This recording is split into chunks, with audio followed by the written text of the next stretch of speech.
Hello friends, ಎಲ್ಲರಿಗೂ ನಮಸ್ಕಾರ. ಕವಿತಾ ಕಿರಣ ಲೋಕಕ್ಕೆ ನಿಮ್ಮೆಲ್ಲರಿಗೂ ಮತ್ತೊಮ್ಮೆ ಸ್ವಾಗತ. ಇವತ್ತಿನ ದಿನದಲ್ಲಿ ನಾವು ಮಹಾಶಿವರಾತ್ರಿ ಹಬ್ಬವನ್ನ ಯಾರೆಲ್ಲ ಆಚರಣೆಯನ್ನ ಮಾಡಬಹುದು? ಪದ್ಧತಿಯಲ್ಲಿ ಇದ್ದವರು ಮಾತ್ರ ಆಚರಣೆಯನ್ನ ಮಾಡ್ಬೇಕಾ, ಅಥವಾ ಶಿವರಾತ್ರಿ ಹಬ್ಬವನ್ನ ಆಚರಣೆಯನ್ನ ಮಾಡ್ಬೇಕಾದ್ರೆ ನಾವು ಯಾವ ರೀತಿ ತುಂಬಾ ಸರಳವಾಗಿ ಆಚರಣೆಯನ್ನ ಮಾಡ್ಬೇಕು? ಉಪವಾಸ ಇರ್ಲೇಬೇಕಾ?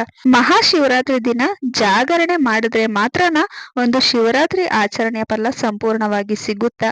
ಈ ಪ್ರಶ್ನೆಗಳು ಪ್ರತಿಯೊಬ್ಬರಿಗೂ ಕೂಡ ಕಾಡ್ತಾನೆ ಇರುತ್ತೆ ಸ್ನೇಹಿತರೆ. ನಿಮ್ಮೆಲ್ಲಾ ಪ್ರಶ್ನೆಗಳಿಗೆ ನಾನು ಇವತ್ತು ಈ ವಿಡಿಯೋದಲ್ಲಿ ಚಿಕ್ಕದಾಗಿ ಮಾಹಿತಿನ ತಿಳಿಸ್ಕೊಡ್ತೀನಿ ಸ್ನೇಹಿತರೆ. ಹಾಗಿದ್ರೆ ಇನ್ನೇಕೆ ತಡ, ಬನ್ನಿ ವಿಡಿಯೋನ ಶುರು ಮಾಡೋಣ ಸ್ನೇಹಿತರೆ. ಮೊದಲನೇದಾಗಿ ಹೇಳ್ಬೇಕು ಅಂದ್ರೆ, ಮಹಾಶಿವರಾತ್ರಿಯನ್ನ ಪದ್ಧತಿಯಲ್ಲಿ ಇದ್ದವರು ಮಾತ್ರನೇ ಆಚರಣೆಯನ್ನ ಮಾಡ್ಬೇಕು ಅಂತ ಏನು ಇಲ್ಲ. ಯಾವುದೇ ಜಾತಿ, ಧರ್ಮ, ಮತ ಯಾವುದೇ ರೀತಿ ಯೋಚನೆ ಮಾಡಿದ್ರೆ ನಿಮ್ಗೆ ಯಾರೆಲ್ಲ ಶಿವರಾತ್ರಿಯನ್ನ ಶಿವಭಕ್ತರು ಆಚರಣೆಯನ್ನ ಮಾಡ್ಬೇಕು ಅಂತ ನೀವು ಅನ್ಕೊಂಡಿರ್ತೀರೋ ಪ್ರತಿಯೊಬ್ರು ಕೂಡ ನೀವು ಆಚರಣೆಯನ್ನ ಮಾಡಬಹುದು. ಯಾವುದೇ ರೀತಿ ಪದ್ಧತಿಯಲ್ಲಿ ಇದ್ದವರು ಮಾತ್ರನೇ ಶಿವಭಕ್ತರು ಮಾತ್ರ ಆಚರಣೆಯನ್ನ ಮಾಡ್ಬೇಕು ಅಂತ ಏನು ಇಲ್ಲ ಸ್ನೇಹಿತರೆ. ಪ್ರತಿಯೊಬ್ಬರಿಗೆ ನಿಮ್ಗೆ ಯಾರಿಗೆಲ್ಲ ಶಿವರಾತ್ರಿಯನ್ನ ಈ ಬಾರಿ ಇಂಟ್ರೆಸ್ಟ್ ಇದೆಯೋ ಆಚರಣೆಯನ್ನ ಮಾಡ್ಬೇಕು ಅಂತ ಅವರೆಲ್ಲರೂ ಕೂಡ ಆಚರಣೆಯನ್ನ ಮಾಡಬಹುದು. ಇನ್ನು ಎರಡನೇದಾಗಿ, ಶಿವರಾತ್ರಿಯನ್ನ ಆಚರಣೆಯನ್ನ ಮಾಡುವಂತವ್ರು ನಾವು ಇಡೀ ದಿನ ಉಪವಾಸವನ್ನ ಮಾಡಿ ಈ ಒಂದು ಆಚರಣೆಯನ್ನ ಮಾಡ್ತೀವಿ. ನಾವು ಉಪವಾಸವನ್ನ ಮಾಡಿಯೇ ಈ ಒಂದು ಹಬ್ಬವನ್ನ ಆಚರಣೆಯನ್ನ ಮಾಡ್ಬೇಕಂದ್ರೆ, ಹೌದು ಸ್ನೇಹಿತರೆ, ನಮ್ಗೆ ಯಾವುದೇ ರೀತಿಯಾದಂತ ನಮ್ಗೆ ಕಷ್ಟಗಳಿರ್ಲಿ ಅಥವಾ ಯಾವುದೇ ರೀತಿಯಾದಂತ ಸಮಸ್ಯೆಗಳಿರ್ಲಿ, ಅವುಗಳಿಂದ ನಾವು ಅತಿ ಶೀಘ್ರವಾಗಿ ಮುಕ್ತಿಯನ್ನ ಹೊಂದಬೇಕು. ನಮ್ಮ ಯಾವುದೇ ಸಮಸ್ಯೆಗಳಿರ್ಲಿ ಅವೆಲ್ಲದಕ್ಕೂ ಕೂಡ ಪರಿಹಾರ ಅನ್ನೋದು ನಮ್ಗೆ ಸಿಗ್ಬೇಕು ಅಂದ್ರೆ ನಾವು ದೇವರನ್ನ ವಿಧಿವಿಧಾನಗಳಿಂದ ಪೂಜೆಯನ್ನ ಮಾಡಿ ನಮ್ಮ ದೇಹವನ್ನ ದಂಡಿಸಿದಾಗ ಮಾತ್ರ ಭಗವಂತ ನಮ್ಗೆ ಅತಿ ಬೇಗನೆ ಒಲಿಯುತ್ತಾರೆ ಅಂತ ಹೇಳ್ತಾರೆ ಸ್ನೇಹಿತರೆ. ಹಾಗಾಗಿ ನಿಮ್ಗೆ ಉಪವಾಸವನ್ನ ಮಾಡೋದಕ್ಕೆ ಆರೋಗ್ಯ ತುಂಬಾನೇ ಚೆನ್ನಾಗಿದೆ, ನಾವು ಉಪವಾಸವನ್ನ ಮಾಡಿ ಈ ಒಂದು ಶಿವರಾತ್ರಿಯನ್ನ ಆಚರಣೆಯನ್ನ ಮಾಡ್ತೀವಿ ಅಂದ್ರೆ ಖಂಡಿತವಾಗ್ಲೂ ಕೂಡ ಉಪವಾಸವಿದ್ದು ಆಚರಣೆಯನ್ನ ಮಾಡಿದ್ರೆ ತುಂಬಾನೇ ಒಳ್ಳೇದು ಸ್ನೇಹಿತರೆ.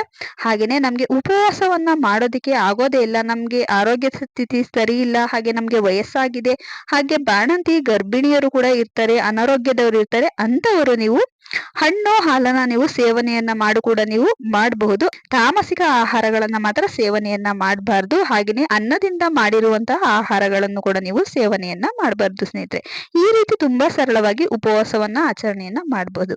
ಇನ್ನು ಮಹಾಶಿವರಾತ್ರಿ ದಿನ ತುಂಬಾ ಸರಳವಾಗಿ ಯಾವ ರೀತಿ ಪೂಜೆಯನ್ನ ಮಾಡ್ಬೇಕು ಅಂತ ತಿಳ್ಕೊಳ್ಳೋಣ ಸ್ನೇಹಿತರೆ. ನಾವು ಬೆಳಿಗ್ಗೆ ಬೇಗನೆ ಎದ್ದು ಆ ದಿನ ಸೂರ್ಯೋದಯಕ್ಕೂ ಮುಂಚೆ ಎದ್ದು ಸ್ನಾನವನ್ನ ಮಾಡ್ಬೇಕು. ಪವಿತ್ರವಾದ ಸ್ನಾನ. ಈ ಮಾಘ ಮಾಸದಲ್ಲಿ ತ್ರಿವೇಣಿ ಸಂಗಮದಲ್ಲಿ ಸ್ನಾನವನ್ನ ಮಾಡುವಂಥದ್ದು ಪುಣ್ಯ ಫಲವನ್ನ ತಂದು ಕೊಡುತ್ತೆ ಅಂತ ಹೇಳ್ತಾರೆ ಸ್ನೇಹಿತರೆ. ಪವಿತ್ರ ಸ್ನಾನವನ್ನ ಮಾಡಿ ನೀವು ಪೂಜಾ ತಯಾರಿಯನ್ನ ಮಾಡ್ಕೊಳ್ಳಿ. ನೀವು ಯಥಾ ಪ್ರಕಾರ ಯಾವ ರೀತಿ ಪೂಜೆಯನ್ನ ಮಾಡ್ತೀರೋ ಅದೇ ರೀತಿ ಪೂಜೆಯನ್ನ ಮಾಡಿ. ವಿಶೇಷವಾಗಿ ಶಿವನಿಗೆ ನಿಮ್ಮೆಲ್ಲರಿಗೂ ಗೊತ್ತಿರುವ ಹಾಗೆ ಶಿವನು ಅಭಿಷೇಕ ಪ್ರಿಯ ಅಂತ ಹೇಳ್ತಾರೆ. ಹಾಗಾಗಿ ನಿಮ್ಮ ಶಕ್ತಿಗನುಸಾರ ಆ ದಿನ ನಿಮ್ಗೆ ಯಾವ ರೀತಿ ಅಭಿಷೇಕವನ್ನ ಮಾಡಿ ಪೂಜೆಯನ್ನ ಮಾಡಕ್ಕಾಗುತ್ತೋ, ನಿಮ್ಮ ಮನೆಯಲ್ಲಿ ಏನಾದ್ರೂ ಶಿವಲಿಂಗ ಇದ್ರೆ ನೀವು ಜಲಾಭಿಷೇಕವನ್ನ ಮಾಡಿ ತುಂಬಾ ಸರಳವಾಗಿ ಪೂಜೆಯನ್ನ ಮಾಡಬಹುದು. ಶಿವನಿಗೆ ಜಲಾಭಿಷೇಕ ಅಂದ್ರೆ ತುಂಬಾನೇ ಪ್ರಿಯವಾದದ್ದು. ಎಲ್ಲಾ ಅಭಿಷೇಕಕ್ಕಿಂತ ಇದು ತುಂಬಾನೇ ಶ್ರೇಷ್ಠವಾದ ಅಭಿಷೇಕ ಅಂತಾನೆ ಹೇಳ್ಬೋದು ಸ್ನೇಹಿತರೆ. ತುಂಬಾ ಸರಳವಾಗಿ ನೀವು ಅಭಿಷೇಕವನ್ನ ಮಾಡಿ ನೀವು ದೀಪ ಧೂಪ ನೈವೇದ್ಯವನ್ನ ತೋರಿಸಿ ಈ ದಿನ ತುಂಬಾ ಸರಳವಾಗಿ ಪೂಜೆಯನ್ನ ಮಾಡಿ ಶಿವನ ನಾಮಗಳು ಶಿವ ಜಪವನ್ನ ಮಾಡಿ ಶ್ರೀ ರುದ್ರ ಕವಚಂನ ಪಠನೆಯನ್ನ ಮಾಡುವಂಥದ್ದು, ಶಿವ ಸ್ತೋತ್ರವನ್ನ ಪಠನೆಯನ್ನ ಮಾಡುವಂಥದ್ದು, ಶಿವನಾಮಗಳನ್ನ ನಿಮ್ಗೆ ಎಷ್ಟು ಬಾರಿ ಶಿವರಾತ್ರಿ ದಿನ ಹೇಳೋದಕ್ಕೆ ಆಗುತ್ತೋ ಅಷ್ಟು ಬಾರಿ ನೀವು ಜಪವನ್ನ ಮಾಡಿ ಸ್ನೇಹಿತರೆ. ನಿಮ್ಗೆ ತುಂಬಾನೇ ಶುಭ ಫಲಗಳು ದೊರೀತಾ ಬರುತ್ತೆ. ಜೊತೆಗೆ ನೀವು ಪೂಜೆಯನ್ನ ಶುರು ಮಾಡೋದಕ್ಕಿಂತ ಮುಂಚೆ ಈ ಬಾರಿ ಶಿವರಾತ್ರಿ ದಿನ ನನ್ನ ಶಕ್ತಿಗನುಸಾರ ಉಪವಾಸವನ್ನ ಆಚರಣೆಯನ್ನ ಮಾಡ್ತಿದ್ದೀನಿ ಅಂತ ನಾವು ಸಂಕಲ್ಪವನ್ನ ಮಾಡ್ಕೊಂಡು ಪೂಜೆಯನ್ನ ಮಾಡ್ಬೇಕು. ಶಿವನಿಗೆ ನಾವು ತುಂಬೆ ಹೂವು, ಲಿಂಗದ ಹೂವು ಜೊತೆಗೆ ಬಿಲ್ವ ಪತ್ರೆಯನ್ನ ಅರ್ಪಿಸಿ, ವಿಶೇಷವಾಗಿ 3 ದಳದ ಬಿಲ್ವ ಪತ್ರೆಯನ್ನ ಅರ್ಪಿಸಿ ಈ ಒಂದು ಶಿವರಾತ್ರಿಯನ್ನ ಆಚರಣೆಯನ್ನ ಮಾಡ್ಬೇಕಾಗುತ್ತೆ ಸ್ನೇಹಿತರೆ. ಇಷ್ಟೂ ಸರಳವಾಗಿ ಪೂಜೆಯನ್ನ ಮಾಡಿದ್ರೆ ಸಾಕು. ಇನ್ನು ಯಾವ ಸಮಯದಲ್ಲಿ ಪೂಜೆಯನ್ನ ಮಾಡ್ಬೇಕು? ಬೇಗನೆ ಫಲ ಸಿಗ್ಬೇಕು ಅಂದ್ರೆ ನಾವು ಮಾಡುವಂತ ಪೂಜೆ ಒಳ್ಳೆಯ ಸಮಯದಲ್ಲಿ ಶುಭ ಮುಹೂರ್ತದಲ್ಲಿ ಮಾಡ್ಬೇಕಾಗುತ್ತೆ ಸ್ನೇಹಿತರೆ. ಫೆಬ್ರವರಿ 26ನೇ ತಾರೀಕು ಬುಧವಾರ ಬೆಳಗಿನ ಜಾವ ನಾವು ಬ್ರಾಹ್ಮಿ ಮುಹೂರ್ತದಲ್ಲಿ ಎದ್ದು ಪೂಜೆಯನ್ನ ಮಾಡ್ಬೇಕು ಸ್ನೇಹಿತರೆ. ಅಂದ್ರೆ 6 ಗಂಟೆ ಒಳಗಡೆ ನಾವು ಆದಷ್ಟು ಪೂಜೆಯನ್ನ ಮಾಡ್ಬೇಕು. ಅಷ್ಟು ಬೇಗನೆ ಎದ್ದು ಬ್ರಹ್ಮ ಮುಹೂರ್ತದಲ್ಲಿ ಎದ್ದು ಪೂಜೆಯನ್ನ ಮಾಡೋದಿಕ್ಕೆ ಆಗಲ್ಲ ಅನ್ನೋರು ಬೆಳಿಗ್ಗೆ 7:30 9 ಗಂಟೆ ಒಳಗಡೆನೂ ಕೂಡ ನೀವು ಪೂಜೆಯನ್ನ ಮಾಡಬಹುದು. ಅಮೃತ ಕಾಲ ಇರುತ್ತೆ. ಈ ಸಮಯದಲ್ಲೂ ಪೂಜೆಯನ್ನ ಮಾಡುವಂತದ್ದು ಅತ್ಯಧಿಕ ಶುಭ ಫಲಗಳನ್ನ ತಂದುಕೊಡುತ್ತೆ ಸ್ನೇಹಿತರೆ. ಇನ್ನು ನಮ್ಮೆಲ್ಲರಿಗೂ ಗೊತ್ತಿರೋ ಹಾಗೆ ಸ್ನೇಹಿತರೆ, ಮಹಾಶಿವರಾತ್ರಿ ದಿನ ಶಿವನಿಗೆ 4 ಪ್ರಹಾರಗಳಲ್ಲಿ ಅಂದ್ರೆ 4 ಯಾಮಗಳ ಪೂಜೆಯನ್ನ ಮಾಡುವಂತದ್ದು ನಮ್ಮೆಲ್ಲರಿಗೂ ಗೊತ್ತಿರುವ ವಿಚಾರ ಸ್ನೇಹಿತರೆ.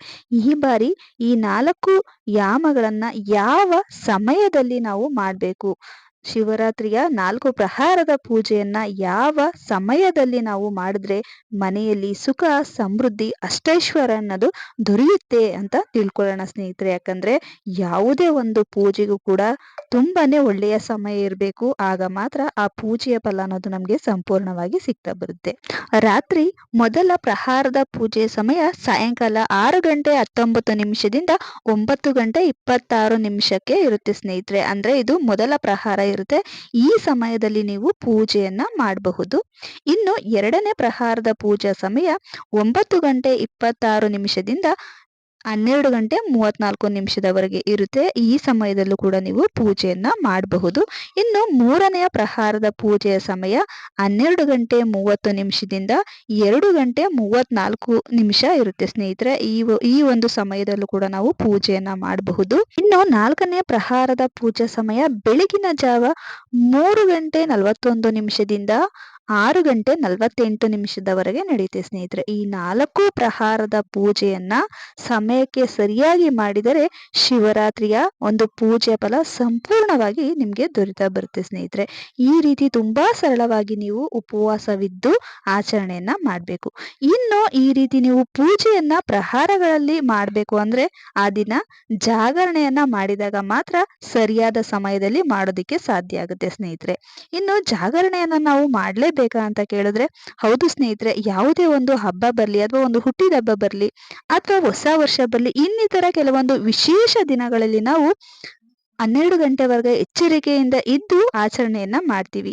ಕೆಲವೊಂದು ದಿನಗಳನ್ನೇ ಅಷ್ಟೊಂದು ವಿಶೇಷತೆಯನ್ನ ಕೊಟ್ಟು ಆಚರಣೆಯನ್ನ ಮಾಡ್ಬೇಕಾದ್ರೆ ವರ್ಷಕ್ಕೆ ಒಮ್ಮೆ ಬಂದಿರುವಂತ ಶಿವರಾತ್ರಿಯನ್ನ ನಾವು ಯಾಕೆ ಎಚ್ಚರವಿದ್ದು ಆಚರಣೆಯನ್ನ ಮಾಡಬಾರ್ದು ಅಲ್ವಾ? ಹಾಗಾಗಿ ಈ ಒಂದೇ ಒಂದು ದಿನನಾದ್ರೂ ಸರಿ ಶಿವರಾತ್ರಿ ದಿನ ನೀವು ಉಪವಾಸವನ್ನ ಮಾಡಿ ನಿಮ್ಮ ಯಥಾಶಕ್ತಿಗನುಸಾರ ಉಪವಾಸವಿದ್ದು ಪೂಜೆಯನ್ನ ಮಾಡಿ 4 ಪ್ರಹಾರದ ಪೂಜೆಯನ್ನು ಕೂಡ ಮಾಡಬೇಕು. ಆಗ ಮಾತ್ರ ಮಹಾಶಿವರಾತ್ರಿಯ ಆಚರಣೆಯ ಸಂಪೂರ್ಣ ಫಲ ಅನ್ನೋದು ನಿಮ್ಗೆ ದೊರೆತಾ ಬರುತ್ತೆ ಸ್ನೇಹಿತರೆ.